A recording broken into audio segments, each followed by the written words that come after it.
교회 여러분 안녕하세요. 안녕하세요. 지난 한 주간 어떻게 지내셨는지요? 평화라는 말의 의미가 참으로 소중한 한 주간이었습니다. 현충일을 맞아서 대통령은 힘으로 북한을 눌러 평화를 강취한다는 그런 추념사를 말했습니다. 남쪽의 대북 선전물 배포에 대한 북한의 보복성 오물풍선을 빌미로 해서 남북 정세는 강대강으로 더욱 치닫고 있습니다. 강한 힘으로 굴복시키는 것이 과연 평화인가?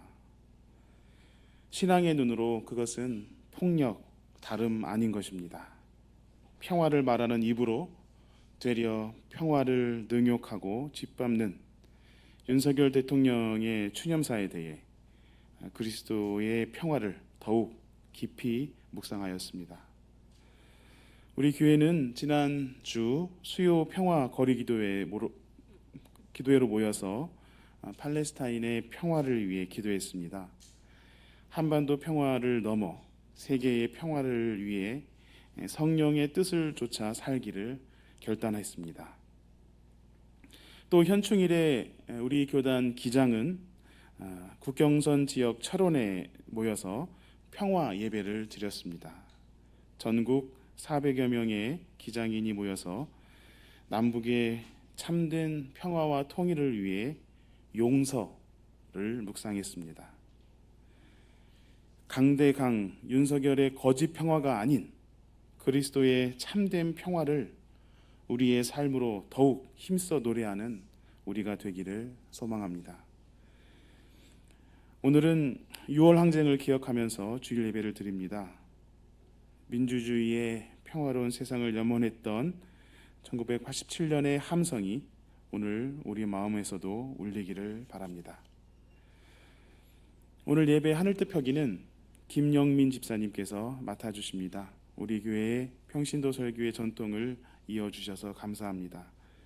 하늘뜻 펴기 가운데 우리의 신앙을 확인하고 새로운 결단이 있으시기를 바랍니다. 이제 징울림의 마음을 모아 예배를 드립시다. 평화의 영이 이 땅 한반도에, 평화의 영이 팔레스타인과 온 세계에, 그리고 평화의 영이 우리 가운데 임재하시기를 기도합니다.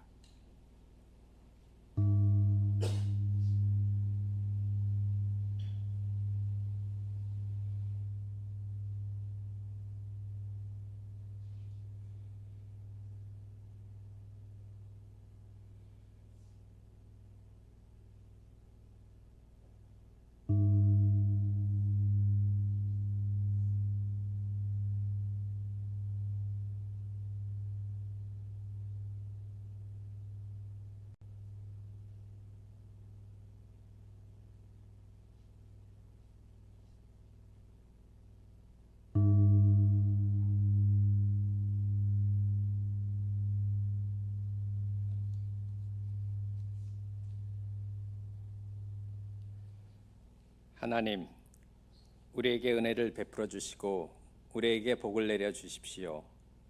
주님의 얼굴을 환하게 우리에게 비추어 주시어서 온 세상이 주님의 뜻을 알고 모든 민족이 주님의 구원을 알게 하여 주십시오. 하나님, 민족들이 주님을 찬송하게 하시며 모든 민족들이 주님을 찬송하게 하십시오. 주님께서 온 백성을 공의로 심판하시며 세상의 온 나라를 인도하시니 온 나라가 기뻐하며 큰 소리로 외치면서 노래합니다. 하나님, 민족들이 주님을 찬송하게 하시며 모든 민족이 주님을 찬송하게 하십시오. 이 땅이 오곡백과를 냈으니 하나님, 곧 우리의 하나님께서 우리에게 복을 내려주셨기 때문이다. 하나님께서 우리에게 복을 주실 것이니 땅 끝까지 온 누리는 하나님을 경외하여라. 아멘.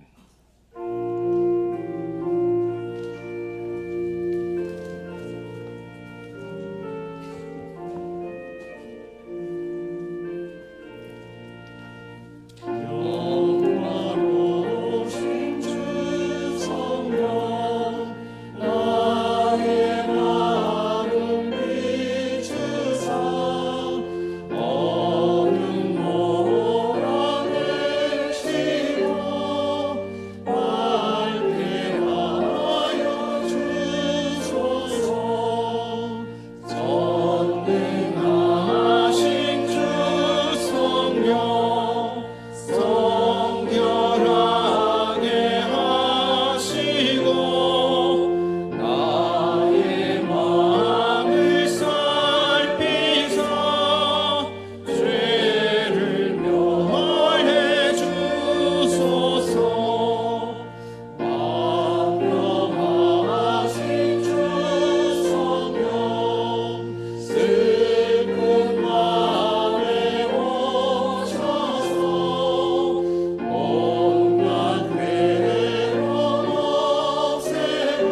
불쌍하게 여기시고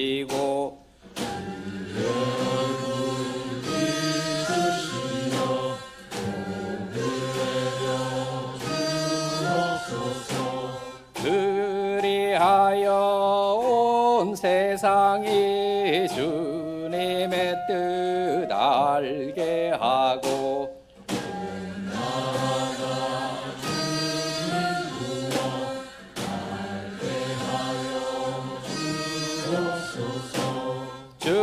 주님이여 민족들이 찬양하게 하옵소서.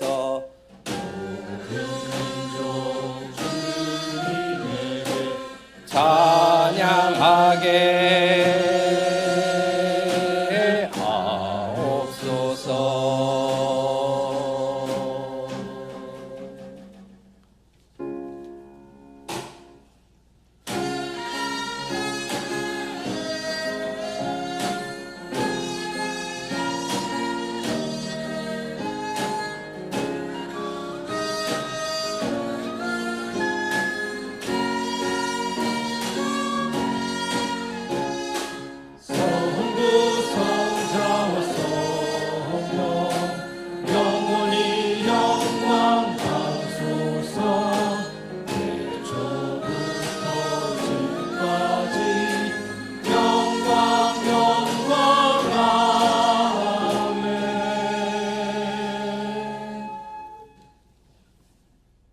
영원하고 복되신 하느님, 수국이 화사한 자태를 뽐내고 비온 뒤 맑고 쾌청해진 하늘 향해 능소화가 흐드러지게 피어나는 계절, 우리의 죄를 태워주시고 완고하고 돌같은 마음을 녹여주시는 성령의 불길을 맞이하는 성령 강림 후 셋째 주일, 똑같은 믿음의 영으로 연결되기를 소망하는 우리 향린 교우들, 주님의 제단 앞으로 나와 마음과 뜻과 정성을 모아 당신께 예배드리오니 기뻐 받아 주옵소서.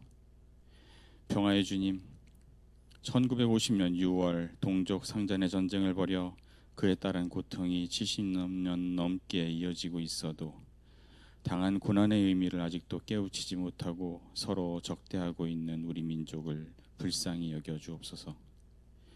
세계가 미국, 유럽 중심축과 중국, 러시아 중심축으로 갈라져 서로 다투는 식냉전 질서로 재편되어 가는 상황에서 힘에 의한 평화를 추구한다던 남한 윤석열 정권은 미국의 네오콘과 일본의 극우 세력을 맹목적으로 따르는 길을 택하였고, 북한 정권은 생존을 위해 핵무기의 선제 사용도 불사하는 공세 전략으로 바꾼 가운데 핵 무력의 사용 범위에 남한도 포함됨을 분명히 함으로써 민족의 앞날이 핵전쟁 위기 상황으로 내몰리고 있습니다. 남국이 말폭탄과 삐라와 오물을 주고받다가 급기야 9.19 군사 합의라는 안전핀도 사라진 상황에서 남한 당국은 군사분계선 인근에서 군사훈련을 확대하고 대북 방송을 재개하려고 하고 있어 단순히 더러운 대결 차원을 넘어 치명적 무력 충돌로 번지지 않을까 불안하기만 합니다. 남북한의 위정자들을 겸손하고 책임 있는 자들로 세워주시고 그들의 권력이 온전히 당신에게 속해 있음을 기억하고 당신의 심판을 두려워하는 자들이 되게 하여 주옵소서. 그들로 하여금 24년 전 6월 15일 남북이 공동 선언한 합의문의 자주와 평화, 협력의 정신을 회복하여 실천함으로써 정의롭고 평화로우며 공평한 사회로 이끌어 나가는 주님의 일꾼으로 삼아 주옵소서.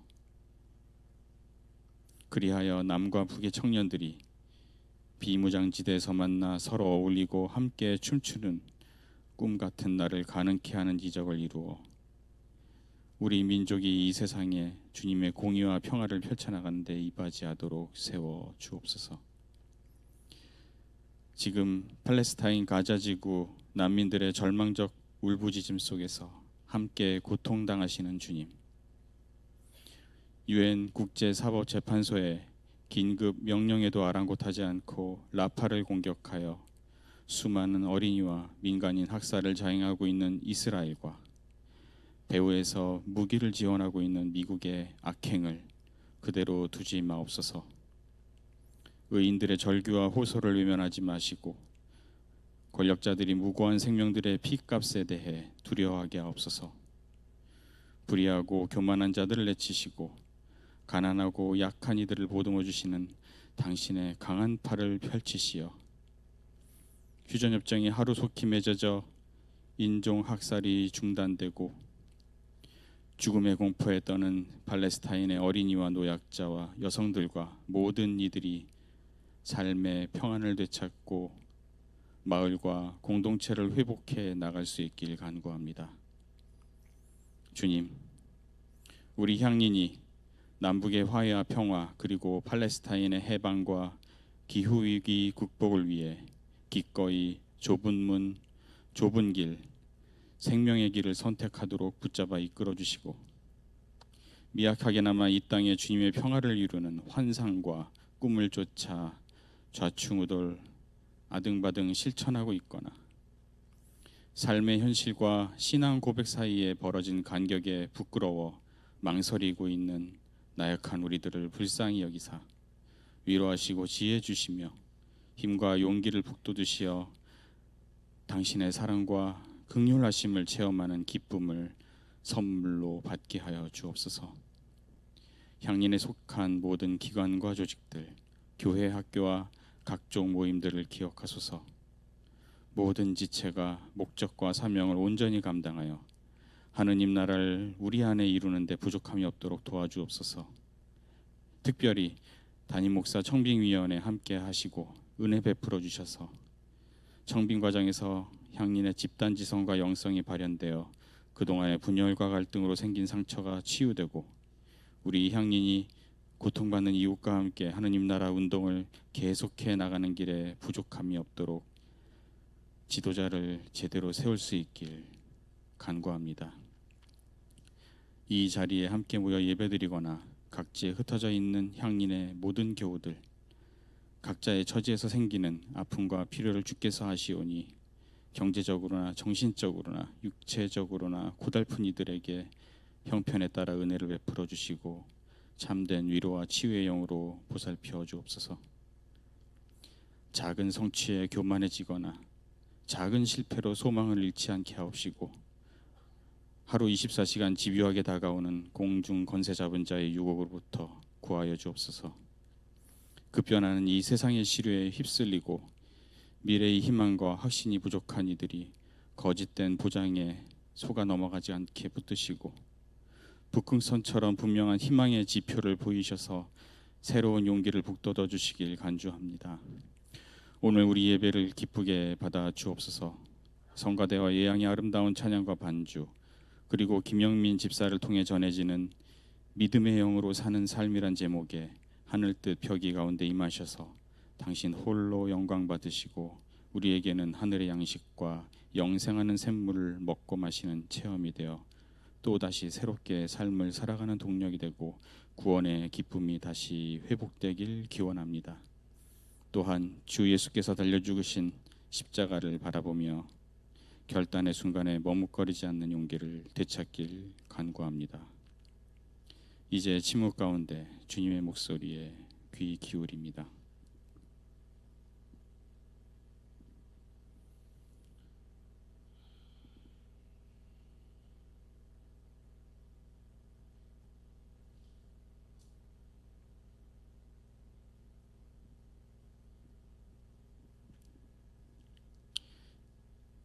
이 모든 말씀 어두운 하늘 변함없이 자리를 지키는 북극성처럼 우리의 모범이 되시어 언제나 건투를 빌어주시는 우리 주 예수 그리스도의 사랑에 힘입어 기도드립니다.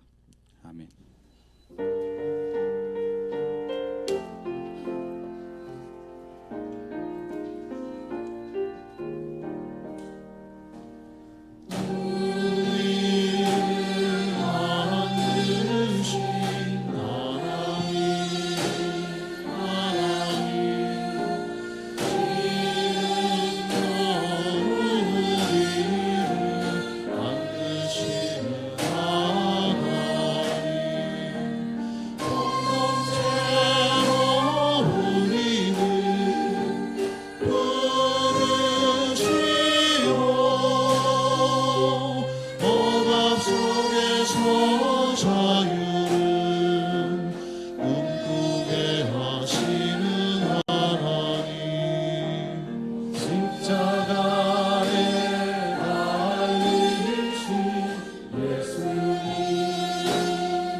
주님의 사랑이 우리의 삶을 통해서 나타나고 있습니다.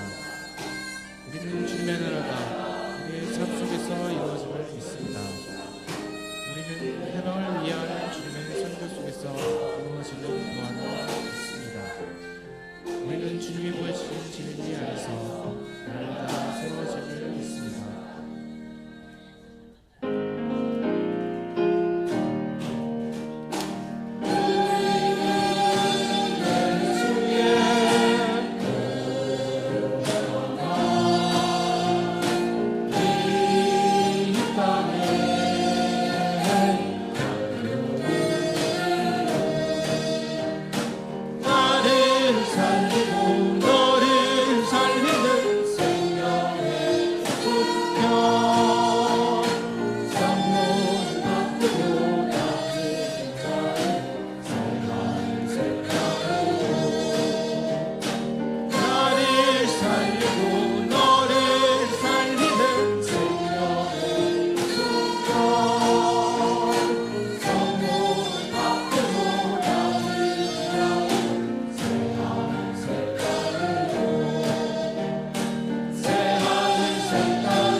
오늘의 하늘 말씀은 제1성서의 사무엘기상과 고린도후서입니다.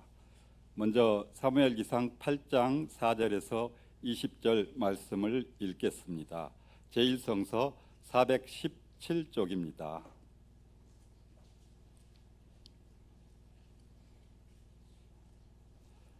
그래서 이스라엘의 모든 장로가 모여서 라마로 사무엘을 찾아갔다. 그들이 사무엘에게 말하였다. 보십시오. 어른께서는 늙으셨고 아드님들은 어른께서 걸어오신 그 길을 따라 살지 않습니다. 그러므로 이제 모든 이방 나라들처럼 우리에게 왕을 세워주셔서 왕이 우리를 다스리게 하여 주십시오. 그러나 사무엘은 왕을 세워 다스리게 해달라는 장로들의 말에 마음이 상하여 주님께 기도를 드렸더니 주님께서 사무엘에게 말씀하셨다. 백성이 너에게 한 말을 다 들어주어라. 그들이 너를 버린 것이 아니라 나를 버려서 자기들의 왕이 되지 못하게 한 것이다. 그들은 내가 이집트에서 데리고 올라온 날부터 오늘까지 하는 일마다 그렇게 하여 나를 버리고 다른 신들을 섬기더니 너에게도 그렇게 하고 있다. 그러니 너는 이제 그들의 말을 들어주되 엄히 경고하여 그들을 다스릴 왕의 고난이 어떠한 것인지를 알려주어라.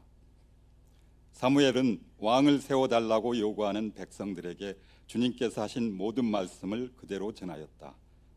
당신들을 다스릴 왕의 고난은 이러합니다.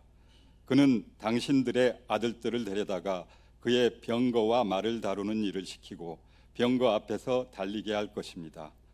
그는 당신들의 아들들을 천부장과 50부장으로 임명하기도 하고 왕의 밭을 갈게도 하고 곡식을 거두어 드리게도 하고 무기와 병거의 장비도 만들게 할 것입니다. 그는 당신들의 딸들을 데려다가 향유도 만들게 하고 요리도 시키고 빵도 굽게 할 것입니다. 그는 당신들의 밭과 포도원과 올리브 밭에서 가장 좋은 것을 가져다가 왕의 신하들에게 줄 것이며 당신들이 둔 곡식과 포도에서도 열의 하나를 거두어 왕의 관리들과 신하들에게 줄 것입니다. 그는 당신들의 남종들과 여종들과 가장 뛰어난 젊은이들과 나귀들을 끌어다가 왕의 일을 시킬 것입니다. 그는 또 당신들의 양떼 가운데서 열의 하나를 거두어 갈 것이며 마침내 당신들까지 왕의 종이 될 것입니다. 그때야 당신들이 스스로 택한 왕 때문에 울부짖을 터이지만 그때 주님께서는 당신들의 기도에 응답하지 않으실 것입니다. 이렇게 일러주어도 백성은 사무엘의 말을 듣지 않고 말하였다. 그렇지 않습니다. 우리에게도 왕이 있어야 되겠습니다. 우리도 모든 이방 나라들처럼 우리의 왕이 우리를 다스리며 그 왕이 우리를 이끌고 나가서 전쟁에서 싸워야 할 것입니다. 이어서 고린도후서 4장 13절에서 5장 1절 말씀을 읽겠습니다. 제2성서 285쪽입니다.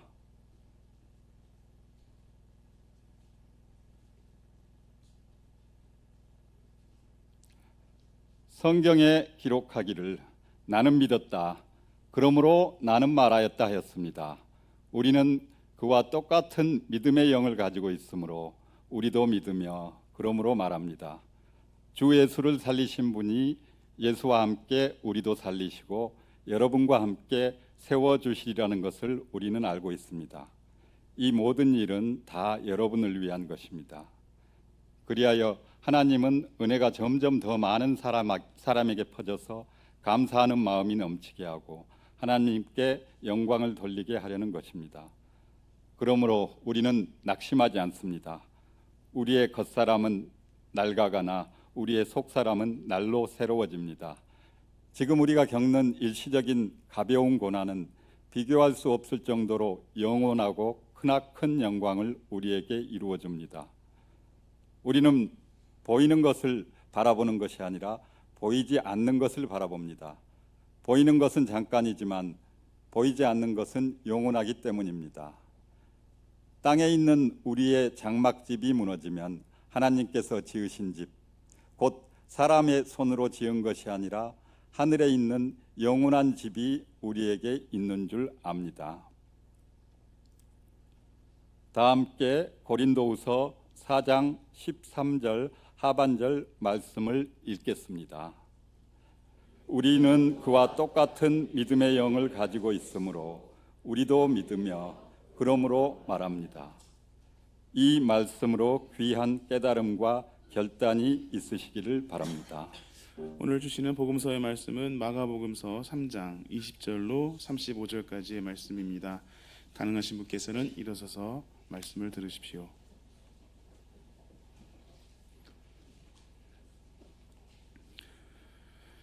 예수께서 집에 들어가시니 무리가 다시 모여들어서 예수의 일행은 음식을 먹을 겨를도 없었다. 예수의 가족들이 예수가 미쳤다는 소문을 듣고서 그를 붙잡으러 나섰다. 예루살렘에서 내려온 율법학자들은 예수가 바알세불이 들렸다고 하고 또 그가 귀신의 두목의 힘을 빌어서 귀신을 쫓아낸다고도 하였다.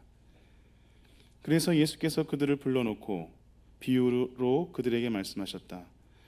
사탄이 어떻게 사탄을 쫓아낼 수 있느냐? 한 나라가 갈라져서 서로 싸우면 그 나라는 버틸 수 없다. 또 한 가정이 갈라져서 싸우면 그 가정은 버티지 못할 것이다. 사탄이 스스로에게 반란을 일으켜서 갈라지면 버틸 수 없고 끝장이 난다. 먼저 힘센 사람을 묶어놓지 않고서는 아무도 그 사람의 집에 들어가서 세간을 털어갈 수 없다. 묶어놓은 뒤에야 그 집을 털어갈 것이다. 내가 진정으로 너희에게 말한다. 사람들이 짓는 모든 죄와 그들이 하는 어떤 비방도 용서를 받을 것이다. 그러나 성령을 모독하는 사람은 용서를 받지 못하고 영원한 죄에 매인다. 예수께서 이 말씀을 하신 것은 사람들이 그는 악한 귀신이 들렸다 하고 말하였기 때문이다. 이는 주님의 말씀입니다.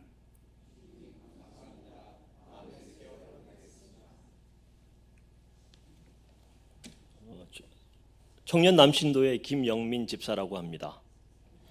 웬 생뚱맞은 사람이 올라와서 하늘 뜻표기를 한다는데 대충 누군지는 아셔야 할 것 같아가지고 간단히 제 소개를 하도록 하겠습니다. 태어난 곳은 경남 산청군입니다. 그리고 학창 시절을 보내고 자란 곳은 경남 진주입니다. 그리고 94년부터는 서울로 올라와서 서울에 있다가 군대 가서 철원 갔다가 서울 와서 김천 갔다가 서울 왔다가 포천 의정부 거쳐서 지금은 서울에서 살고 있습니다. 나이는 을묘생이고요. 토끼띠입니다. 한국 나이로 50입니다. 신앙생활은 어머니의 인도로 이제 진주로 이사 오고 난 초등학교 2학년부터 1983년이죠. 23년부터 지금까지 원래 예장 통합교회에서 해오다가 2001년 1월에 향린으로 오게 되었습니다. 향린에 와서는 주로 성가대를 하긴 했지만 청년 신도의 활동도 했고 그리고 청소년부 교사로도 여러 차례 했습니다. 요즘은 이제 청남 활동을 형님들과 함께 열심히 재밌게 잘 하고 있습니다. 하는 일은 고등학교에서 영어를 가르치고 있고요. 가족은 아내 정수미 집사 그리고 22살 아들 준서 그리고 저 이렇게 세 식구입니다. 좋아하는 것은 걷기, 음악 들으면서 잠들기, 독서, 새로운 것 배우기, 줄 맞추어 정리하기, 족구, 배드민턴, 볼링, 언어 유희, 아재 개그, 쫄면, 떡국 등이 있습니다. 싫어하는 것은 붐비는 지하철, 좀비 영화, 손톱 밑에 떼끼는 것, 시간 죽이기, 갔던 길로 다시 오기, 비꼬거나 빈정대는 유머, 음식 남기기 등이 있습니다. 혈액형은 B형이고요. 그래서 제가 성격이 급한 편이고요. 요즘 MG 스타일로 말씀드리면 MBTI 성격 유형은 ESTJ입니다. ESFJ입니다. 죄송합니다. 제가 바뀌어가지고요 중간에 ISTJ에서 ESFJ로 바뀌었습니다. 특이사항은 공황장애가 있습니다. 제 소개는 간단히 이 정도로 하고 이제 본론으로 들어가도록 하겠습니다.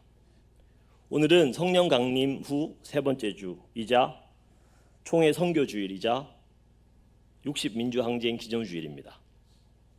제1성서 사무엘기상 8장 제2성서 고린도후서 4장 그리고 복음서 마가복음 3장의 본문 말씀을 가지고 믿음의 영으로 사는 삶이라는 제목으로 제가 묵상한 내용을 나누고자 합니다. 첫째, 믿음의 영으로 사는 삶이란 큰 소리로 따라해 주시겠습니까? 감사가 넘치는 삶. 새롭죠? 예.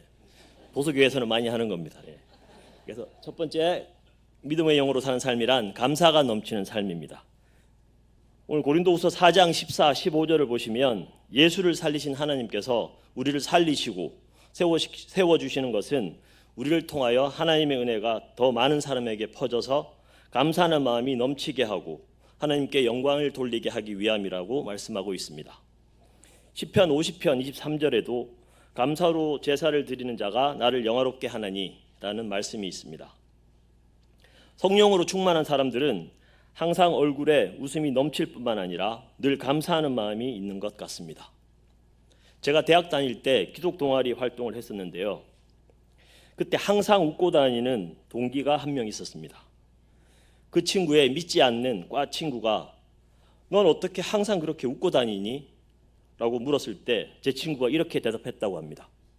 왜냐하면 예수님이 내 마음속에 늘 함께 하시거든. 이 이야기를 들었을 때 저는 망치로 뒤통수를 맞은 것처럼 엄청난 충격과 놀라움에 휩싸였습니다. 그러면서 속으로 나라면 과연 저런 고백을 할 수 있을까라고 생각을 했습니다.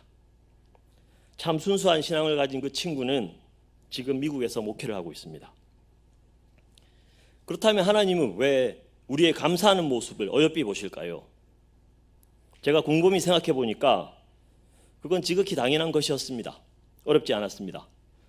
온 우주 만물의 주인이신 하나님에게 어떤 물질적인 것이 필요하실까요?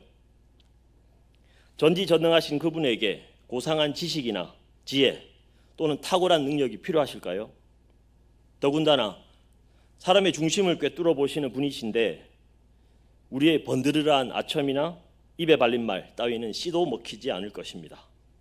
결국 주님은 당신을 향한 우리의 진실한 마음을 가장 귀하게 여기실 것이고 그런 마음을 표현하는 최고의 방식이 감사이기 때문입니다. 그리고 또한 감사는 항상 하나님의 영광 또는 영화와 결부되어 말씀되고 있습니다. 유명한 기독교 교리서인 웨스트민스터 소요리 문답이라는 책이 있는데요. 거기 1번에는 하나님께서 사람을 창조하신 목적에 대해서 묻고 답하는 내용이 나옵니다. 사람의 제일 되는 목적은 무엇입니까? 라는 1번 물음에 대해 다음과 같이 답이 나와 있습니다. 사람의 제일 되는 목적은 하나님을 영화롭게 하는 것과 영원토록 그를 즐거워하는 것입니다. 하나님을 영화롭게 하고 하나님께 영광을 돌리는 최고의 방법은 바로 감사입니다. 감사를 하고 싶은데 도저히 감사의 이유나 내용을 못 찾겠다라고 하시는 분들이 계실지도 모르겠습니다. 그래서 제가 쉽고도 확실하게 감사를 할 수 있는 방법을 하나 가르쳐 드리겠습니다. 참 쉽습니다. 어렵지 않아요. 다 같이 한번 해보실까요? 마음을 차분히 하시고 아니요, 이거 따라하는 건 아니고요. 예. 너무 열심히 잘해주셔가지고 감사드립니다. 좀 이따 따라할 때는 둘째 할 때 그때 해주시면 됩니다. 마음을 차분히 하시고 곰곰이 생각해 보시면 됩니다. 감사는 깊이 생각하다 보면 저절로 나옵니다. 제가 시간을 많이 드렸으면 좋겠는데 시간 관계상 10초만 드리겠습니다. 10초만 드릴 테니까 10시간이다 생각하시고 지금 제가 어느 분한테 여쭤볼지 모릅니다.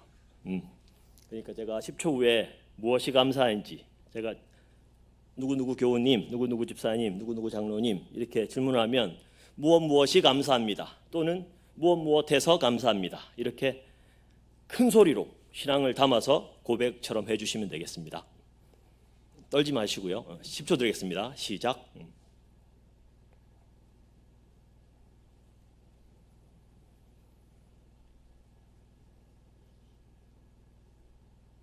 네, 10초 지난 것 같은데요.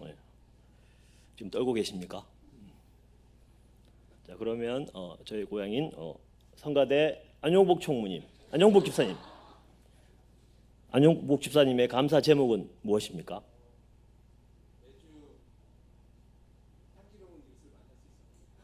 매주 향기로운 이웃을 만날 수 있어서 감사합니다. 박수 한번 주십시오. 감사합니다.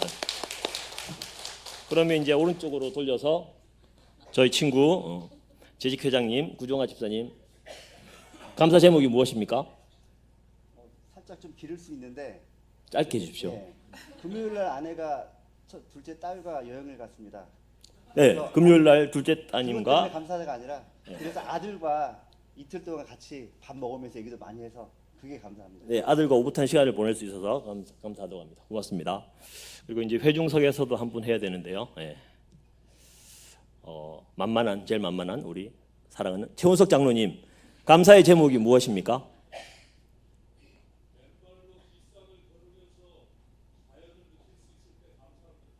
네, 감사합니다. 예, 세 분 모두 감사드립니다. 예. 제가 질문은 못 드렸지만 아마 대부분 최소 넘치는 그런 곰곰이 생각해 보니까 감사의 제목이 되게 많으시죠. 저도 되게 많습니다.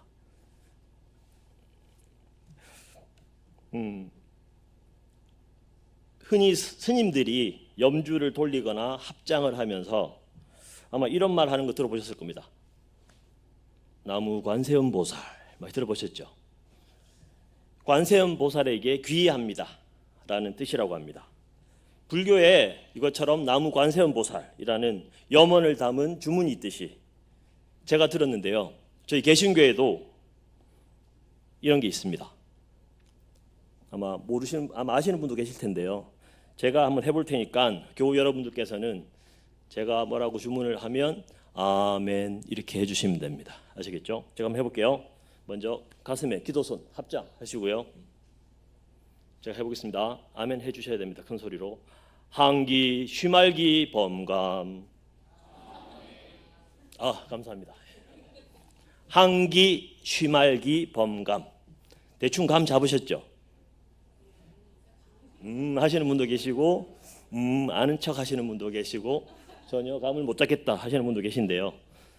다들 아시다시피 데살로니가전서 5장 16절에서 18절에 나오는 말씀, 항상 기뻐하라, 쉬지 말고 기도하라, 범사에 감사하라, 이거 첫 글자를 따서 만든 겁니다. 7자로. 예. 앞으로 만나실 때 좀 우울해 보이는 교주님 계시면 항기 쉬말기 범감 이렇게 서로 합장으로 인사해 주시기 바랍니다. 그런데 18절 맨 마지막 뒷부분을 마저 읽어드리면 이렇습니다. 이는 그리스도 예수 안에서 너희를 향하신 하나님의 뜻이니라. 기뻐하고 기도하고 감사하는 것, 이것은 우리 그리스도인들의 선택사항이 아니라 필수적인 덕목입니다. 성령에 이끌려 항상 감사가 넘치는 삶을 사는 우리 모두가 되었으면 좋겠습니다. 둘째, 믿음의 영으로 사는 삶이란 따라하시는 거 아시죠? 낙심하지 않고 날로 새로워지는 삶.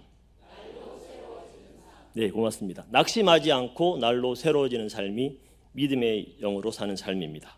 이어지는 고린도후서 4장 16, 17절을 보시면 믿음의 영으로 사는 사람은 낙심하지 않고 겉사람은 낡아가지만 속사람은 날로 새로워진다고 합니다. 그리고 장차 올 영원하고 크나큰 영광을 생각하면서 주님을 위해서 겪는 고난을 일시적이고 가볍게 여기게 된다고 말씀하고 있습니다.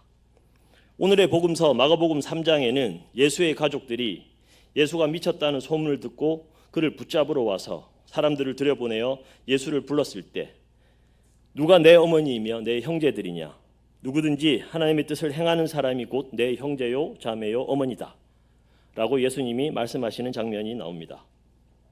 우리가 하나님의 일을 할 때 외부의 핍박이나 고난만 있는 것이 아니라 가장 가까운 내부의 사람들로부터도 오해를 받고 따돌림을 당하기도 합니다.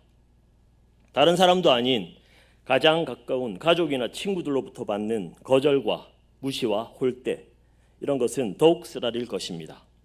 그럼에도 불구하고 믿음의 영으로 사는 사람은 낙심하지 않고 욥처럼 다음과 같이 고백할 것입니다. 나의 길을 오직 그가 아시나니 그가 나를 단련하신 후에는 내가 정금같이 나오리라. 중국의 은나라를 세운 탕이라는 왕이 있습니다. 그 탕왕은 자신이 매일 아침 쓰는 세숫대야에 다음과 같은 9글자를 새겼다고 합니다. 구일신, 진실로 날로 새로워지고, 일일신, 나날이 새로워지고, 우일신 또한 날로 새로워져라. 이것이 우리가 흔히 알고 있는 일신우일신이라는 그 고사성어의 출처입니다. 주의 성령과 동행함으로써 우리의 속사람도 일신우일신 할 수 있기를 바랍니다. 제가 좋아하는 성서 구절 가운데 갈라디아서 6장 9절 말씀이 있습니다. 선한 일을 하다가 낙심하지 맙시다. 지쳐서 넘어지지 아니하면 때가 이를 때에 거두게 될 것입니다. 우리는 연약하여서 주님의 일을 하다가도 자주 지쳐 쓰러지거나 낙심할 때가 많습니다. 하지만 호사다마라는 말도 있듯이 어찌 보면 우리가 주님의 일을 할 때 낙심과 고난이 따라오는 것은 물체의 그림자가 따라오는 것처럼 당연한 일인지도 모릅니다. 그래서 히브리서 10장 23절부터 25절에는 다음과 같이 권면하고 있습니다. 우리에게 약속하신 분은 신실하시니 우리는 흔들리지 말고 우리가 고백하는 그 소망을 굳게 지킵시다. 그리고 서로 마음을 써서 사랑과 선한 일을 하도록 격려합시다. 어떤 사람들의 습관처럼 우리는 모이기를 그만하지 말고 서로 격려하여 그날이 가까워 오는 것을 볼수록 더욱 힘써 모입시다. 우리에게 새로운 성전을 주셨습니다. 이곳이 예수님이 둘러 엎으셨던 예루살렘 성전, 시장, 물건을 사고 파는 시장판이라든지 난장판이 돼서는 안 되겠지만 우리가 주님 안에서 정말로 즐기는 그러한 놀자판이 되었으면 좋겠습니다.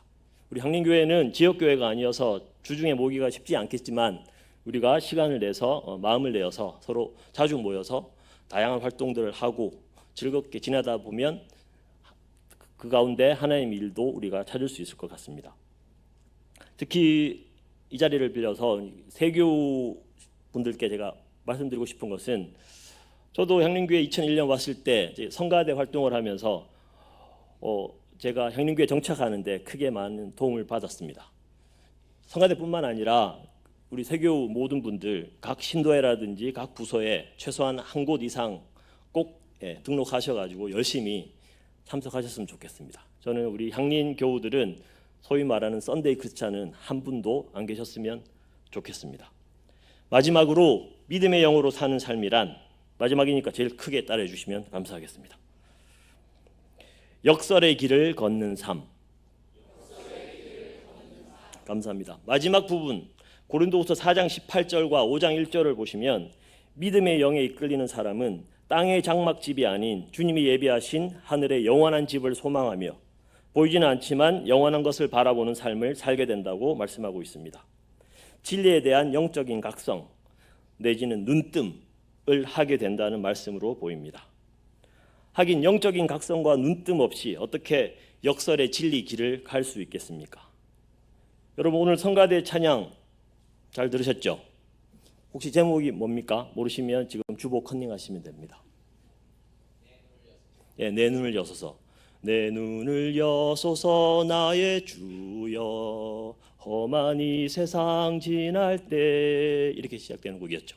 제가 오늘 성가대를 못 써가지고 지금 짤막하게 한번 했습니다. 우리 눈을 떠야 합니다. 영적인 각성. 이게 없이는 우리가 주님의 진리 길을 가기가 쉽지 않을 것 같습니다. 노자의 도덕경에는 다음과 같은 말씀이 있습니다. 19장 당무유용 비어 있음으로써 쓰임이 생긴다. 37장 무위 무불위 아무것도 하지 않지만 하지 못하는 것이 없다. 45장 대성약결 크게 이룬 것은 마치 이지러진 것과 같고 대영약충 크게 가득 찬 것은 마치 빈 것과 같고 대직약굴 크게 곧은 것은 마치 굽은 것과 같고 대교약졸 크게 솜씨가 있는 것은 마치 서툰 것과 같고 대변약눌 크게 말을 잘하는 것은 마치 더듬는 것과 같다. 진리의 핵심 내지 정수는 역설, 패러독스, 역설 속에 있다는 생각을 하곤 합니다. 크게 곧은 것은 마치 굽은 것과 같고 크게 솜씨가 있는 것은 마치 서툰 것과 같고 크게 말을 잘하는 것은 마치 더듬는 것과 같다. 비움이 쓰임이 된다. 아무것도 하지 않지만 모든 것을 해낸다. 이러한 노자의 역설처럼 기독교와 불교, 이슬람을 포함한 모든 종교가 추구하는 진리는 역사의 길을 갈 때에만 찾을 수 있고 맛볼 수 있는 것이 아닌가 생각합니다. 부처를 만나면 부처를 죽이고 조사를 만나면 조사를 죽이고 부모를 만나면 부모를 죽이라는 선불교의 역설. 첫째가 되고자 하는 자는 꼴찌가 되고 크고자 하는 자는 섬기는 자가 되어야 한다는 역설. 약할 그때가 가장 강하며 자유를 위하여 부르심을 입었으나 그 자유로 육체의 기회를 삼지 말고 오직 사랑으로 서로 종노릇하라는 역설. 구원의 길은 찬란한 영광이 아닌 십자가의 처절한 죽음과 희생으로 점철되어 있다는 역설 등등.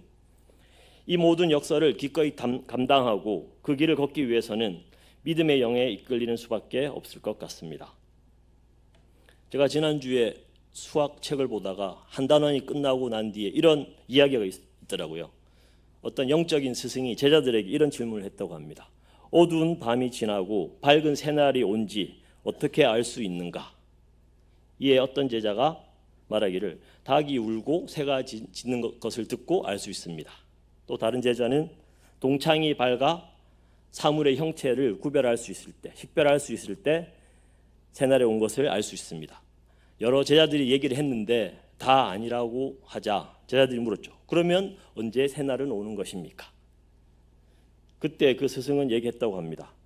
저 밖에 지나가는 사람들이 나의 형제, 나의 자매로 보일 때 그때 진정한 새날이 온 것이다 라고 얘기했다고 합니다. 주변을 한번 돌아보십시오.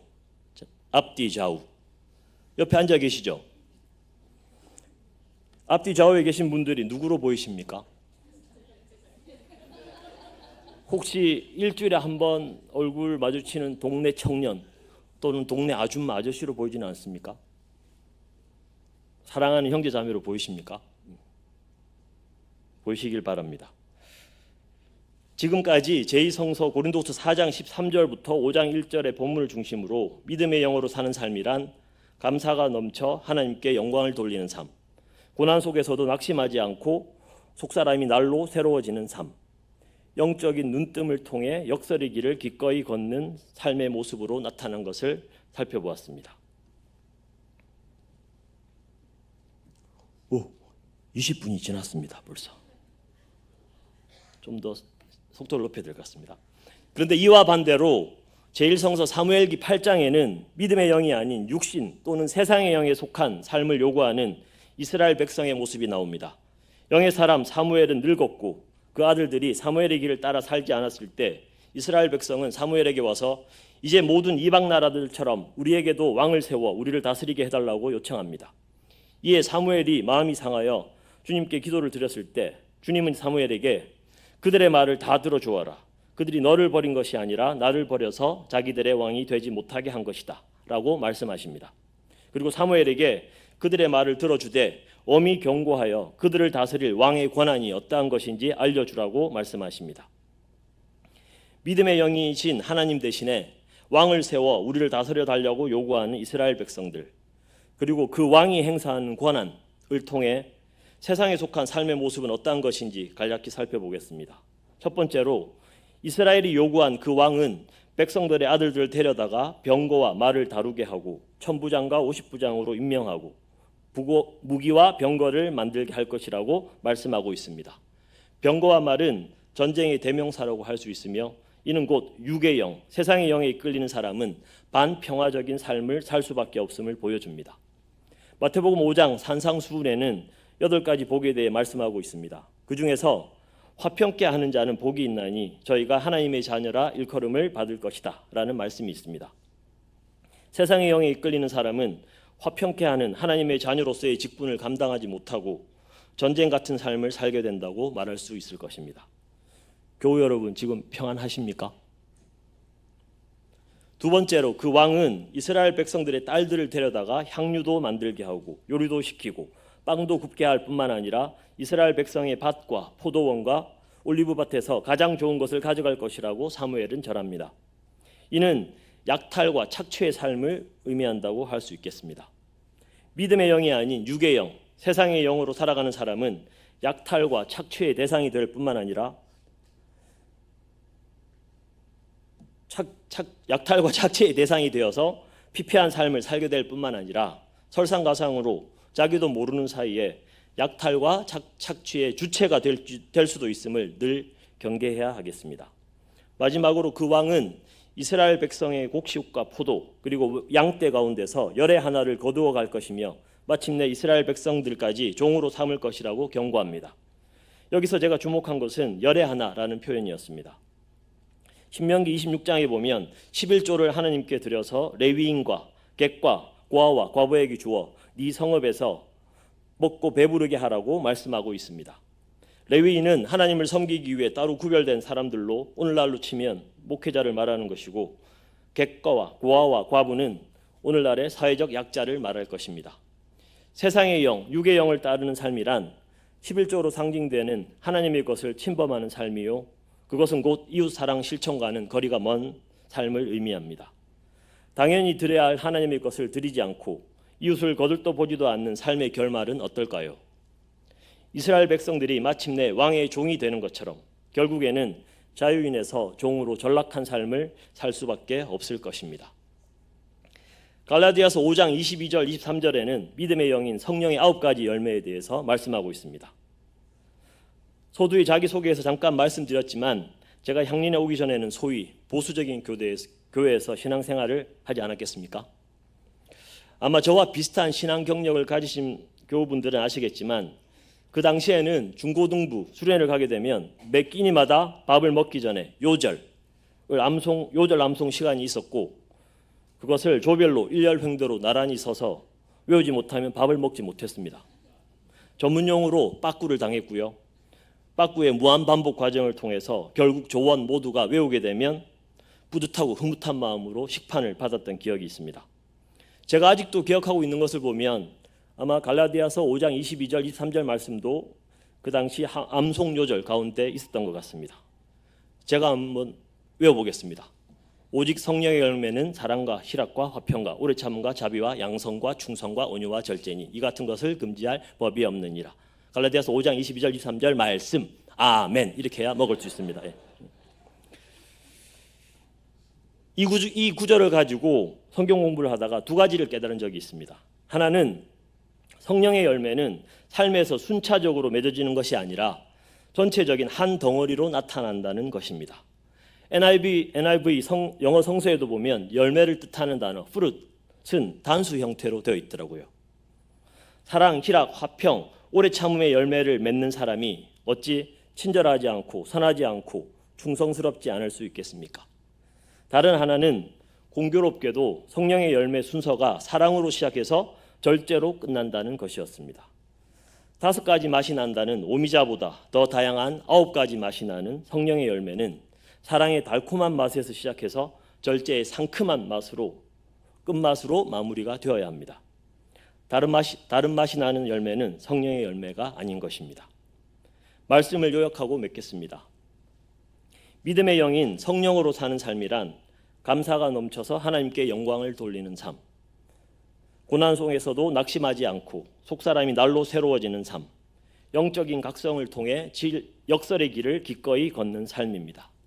하지만 주의 성령과 동행하지 않는다면 반평화적인 삶, 약탈과 착취의 삶, 하나님의 것을 침범하고 이웃사랑을 실천하지 못하는 종의 삶을 살 수밖에 없습니다.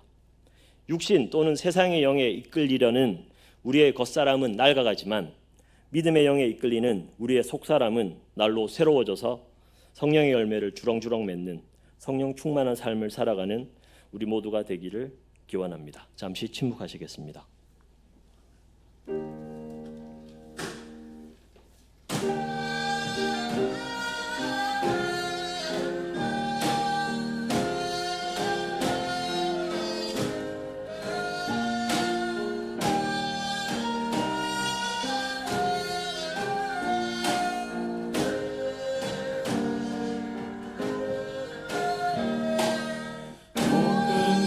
세상을 달려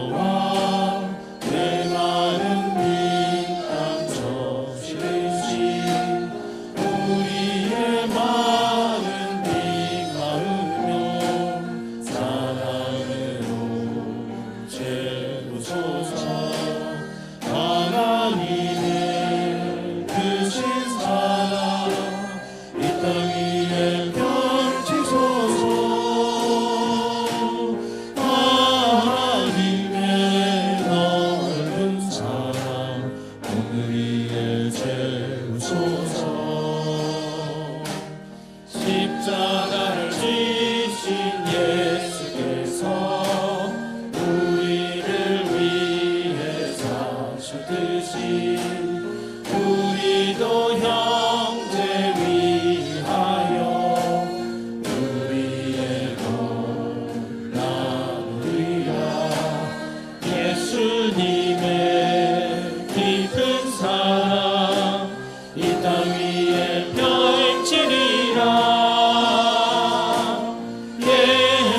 예수님의 가진 사랑 우리의 채우리라.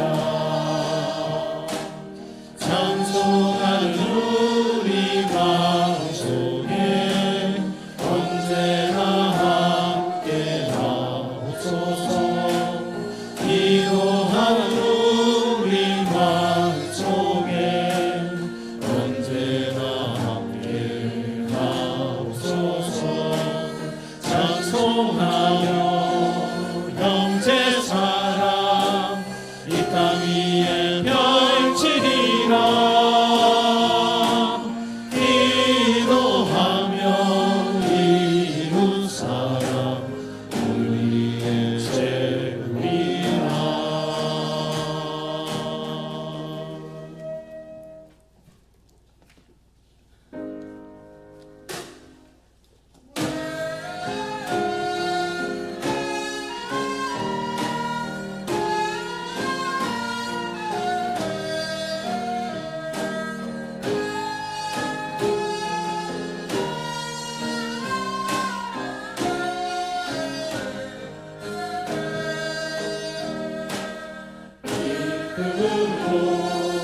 아침 힘 주시니 감사합니다. 모든 것 하나님 주신 것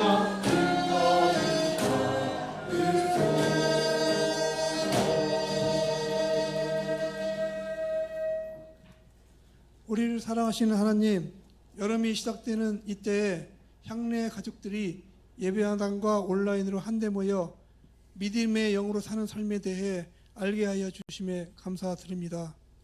내일은 수많은 광주 시민들과 민주 시민들을 학살하고 고문하면서 정권을 잡은 후 반민주적 폭거를 일삼던 전두환 정권의 폭압에 맞서 온 국민이 떨쳐 일어난 60 민주항쟁 37주년이 되는 날입니다.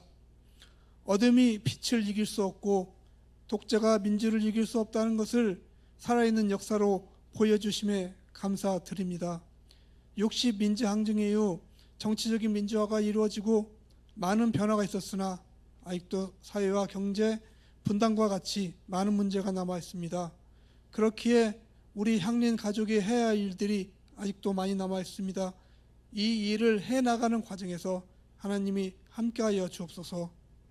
지난 한 주간 우리가 일터에서 수고하고 노력한 결과물을 예물로 바칩니다. 예물을 바치는 모든 손길과 예물이 쓰이는 모든 곳에 주님께서 함께 하실 것을 믿습니다. 예배를 마치고 다시 삶의 현장으로 돌아가는 모든 이들에게 주님의 힘과 능력이 함께할 것을 믿으며 우리를 사랑하시는 예수 그리스도의 이름으로 기도합니다. 아멘.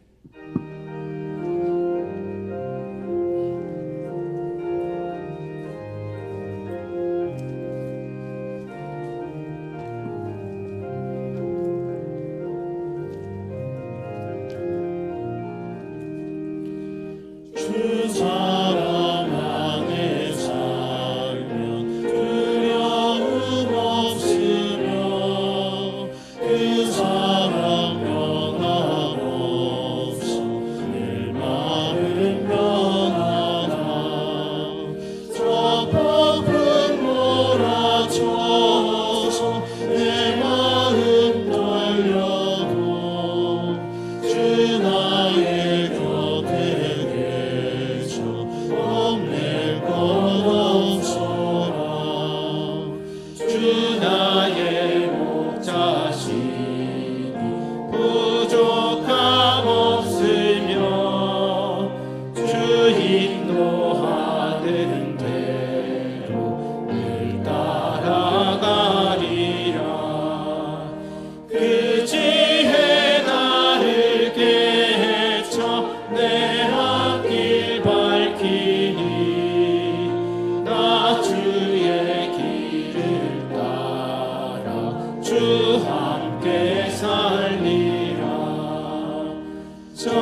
사랑하는 교우 여러분, 하나님께서는 우리에게 믿음의 영인 성령을 주셔서 자유를 누리게 하셨습니다.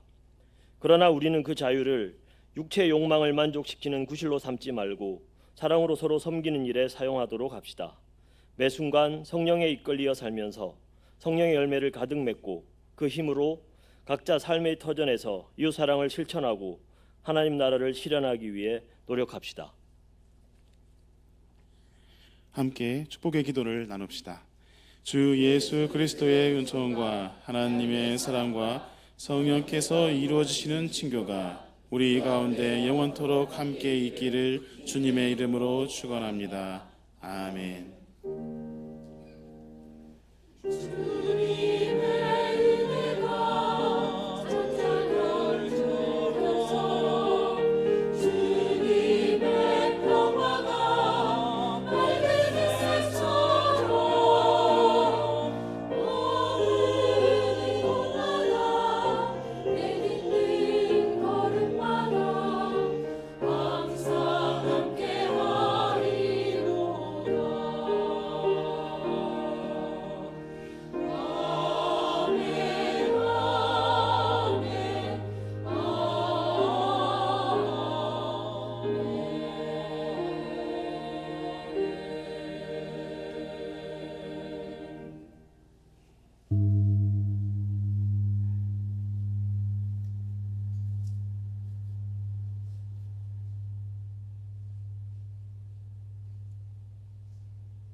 오늘은 성령 강림 후 셋째 주일이고 종회 선교 주일이고 우리나라의 영광스러운 역사가 있는 60 민주항쟁 기념일입니다. 오늘 예배에 참석하신 모든 분들 환영합니다. 오늘 예배에 오신 모든 분들 항상 한기 쉬말기 범감하시길 바랍니다.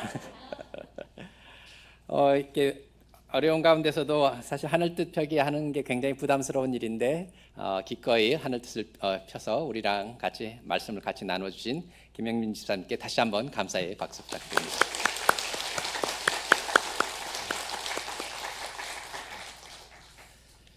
공동관심사 나눔하기 전에 우리 교회 방문하신 분이 계셔서 환영하도록 하겠습니다. 황성건님 오늘 교회 같이 예배 같이 해주셨습니다. 어디 계십니까? 환영합니다.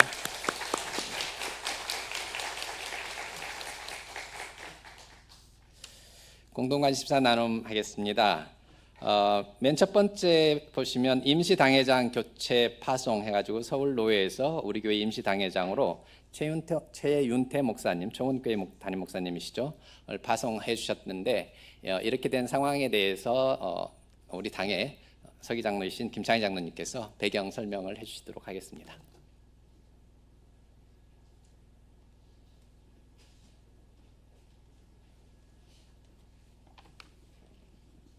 네, 지금 보신 대로 저희 주보 첫머리에 보면은 임시당회장이 바뀌었다는 내용이 들어 있습니다.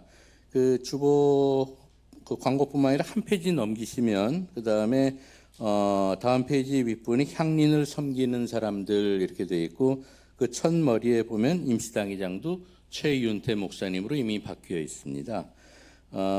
지난주까지는 박승열 목사님이었으나 오늘부터 이렇게 저희 임시당회장이 바뀌신 것입니다. 오늘이 둘째 주일이니까 오늘 오후에 6월 정기당회가 열리는데 그 자리부터 이 최 목사님께서 오셔서 당회를 주관하시게 됩니다. 최 목사님은 저희 아시는 분도 있겠습니다만 동대문 밖에 창신동에 있는 꽤 큰 저희 교단의 교회이고 여기 이 교회 2017년부터 당회장으로 재직하고 계십니다. 저희 교단에서는 총회 교육원장도 역임하셨고 아주 원만한 성격의 교육자라고 저희 소개를 많이 받았습니다. 몇 달이 될지는 알 수 없지만 저희 청빙 절차가 끝나는 때까지 뭐 두세 달 혹은 뭐 서너 달을 넘지 않을 것이라고 기대하고 있습니다만 그 시점까지 최 목사님께서 저희 교회의 행정과 청빙 절차를 책임지시게 되겠습니다. 그리 뭐 긴 기간은 아니지만 최 목사님 통해서 많이 배우고 이제 협력해서 당회가 이 절차를 원만하고 지혜롭게 잘 정리해 가도록 하겠습니다. 이렇게 이 당회장 바뀌었다는 사실은 알려드렸는데 문제는 왜 바뀌었는지 궁금해하실 것 같아서 그 과정을 조금 설명드리겠습니다. 청빙위원회가 지금 새 목사님 청빙 절차, 새 담임 목사님 청빙 절차를 진행하고 있지 않습니까? 그래서 지난 5월 17일 날 추천을 마감한 바가 있습니다. 저희는 작년에 지난번까지는 그 새 목사님 모시는 청빙 절차를 본인이 지원하는 공모제로 운영했었는데 이번에는 바꿔서 주변 분들이 추천하는 공모제에서 추천제로 바뀌었다는 사실은 대개 다 아실 것입니다. 그렇게 저희가 교회 안팎에 추천을 의뢰한 결과 5분이 모두 추천이 되셨습니다. 근데 그 중에 5분 중에 한 분이 박승열 목사님이었습니다. 이렇게 되면 약간 이제 문제가 예상하시겠지만 문제가 발생하는 것입니다. 뭐 쉽게 얘기해서 심판이 선수를 겸할 수 있느냐 뭐 이런 문제가 발생하는 거죠. 물론 당회장께서는 저희 교회 정관상 청빙 절차 자체에는 전혀 관여하지 않으십니다. 그럼에도 불구하고 노회에서 저희 교회에 파송될 때에는 저희 교회 행정뿐만 아니라 청빙 절차 전체를 책임지는 위치로서 그 기능을 하도록 파견되신 것입니다. 그런 상황에서 그런 절차를 청빙 절차를 관장하는 분이 청빙의 대상이 된다는 것은 모순이죠. 그래서 이런 문제를 해결하기 위해서 청빙위원회가 당회가 입장을 정리했고 둘 중에 한 가지를 하시는 게 맞겠다. 둘 다 겸해서 하는 것은 마땅치 않겠다. 그러니까 하나를 선택하시면 다른 하나는 포기하시는 게 맞겠다고 의견을 정리하고 박승열 목사님을 만나 뵀습니다. 만나 뵌 결과 목사님도 같은 생각이 있었습니다. 두 가지를 같이 두 가지 지위를 동시에 유지하는 것은 바람직하지 않다는 똑같은 판단을 보이셨고 그 결과 노회에 임시당회장의 사임 의사를 밝히셨습니다. 즉 저희 담임 목사로 청빙된 지위는 그대로 유지하시겠다는 뜻을 밝히신 셈이지요. 그래서 서울로에서도 그 판단에 따라서 지난 주간 중에 회의를 열어서 임시당회장을 오늘 설명드린 바와 같이 교체하기에 이른 것입니다. 뭐 이게 대개 경위고요. 이제 그렇게 되면 저희 청빙위와 당회의 일을 진행해가는 과정에 한 가지 문제가 또 발생하는 게 있습니다. 저희 청빙위원회는 그동안 추천된 분들의 성함을 밝히지 않는 것을 원칙으로 했습니다. 왜냐하면 추천은 남이 추천을 해주는 건데 그렇게 추천되고 나면 그럼 지금 심우하시는 분들인데 대개 저기 본 교회에 그 나중에 청빙 절차가 끝나고 나서 뭐 안 됐을 경우에 되더라도 마찬가지죠. 그 심우하시는 교회 교인들과 관계가 좀 서먹해질 수가 있기 때문에 피추천된 분들의 신원을 밝히지 않는 걸 원칙으로 했는데 근데 박승열 목사님이 이렇게 밝힌 겁니다.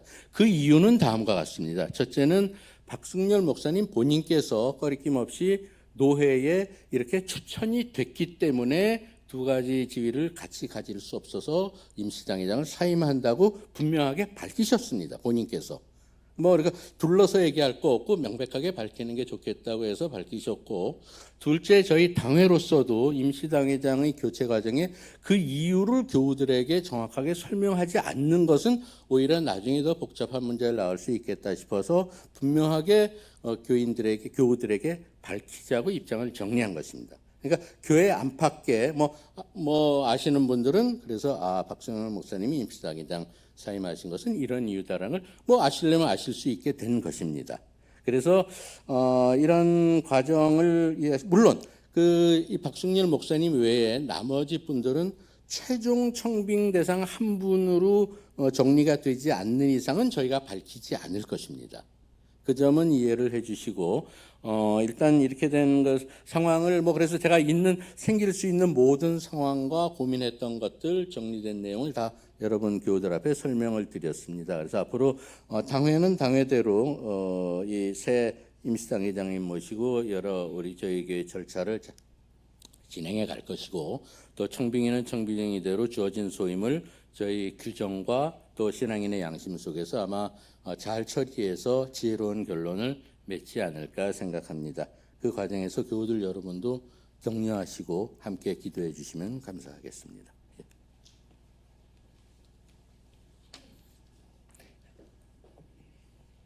예, 공동 관심사 계속 이어가도록 하겠습니다. 오늘은 신도의 원래의 날입니다. 청년 여신도의 원래는 점심 식사 후 옥상에서 있고요. 청년 남신도의 원래는 예배 후에 4층 쉼터에서 합니다. 그다음에 희년 여신도의 원래는 오후 1시 청소년 부부실 5층에서 할 예정이고요. 희년 남신도의 원래는 예배 직후 담임 목사님실 4층에서 할 예정입니다. 그리고 주보에는 없지만 작년 남신도의 원래는 식사 후에 장남신도의 방에서 할 예정입니다. 그리고 교육부 교사교육, 성평등교육 첫 번째 강좌 성인지 감수성 교육이 오늘 오후 2시 향호실에서 1층에서 할 예정입니다. 그리고 오늘 정기당회가 2시 30분에 있을 예정이고요. 미래선교위원회 향림고등학교 개설과 신방위원회 신방의 날은 지속된 광고니까 주보 참고해 주시기 바랍니다. 그리고 교우 소식에 한 가지 말씀을 드리겠습니다. 우리 교회 교우이신 정영훈 집사께서 6월 5일부터 10일까지 일본 교토를 방문 중이신데 일본 핵 오염수 스탑 세계 시민대회에 현재 참석 중에 있으십니다.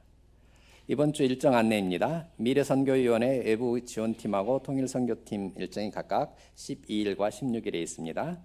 그리고 교육부 교사교육 성평등교육 두 번째 강좌가 다음 주 주일에 있을 예정입니다.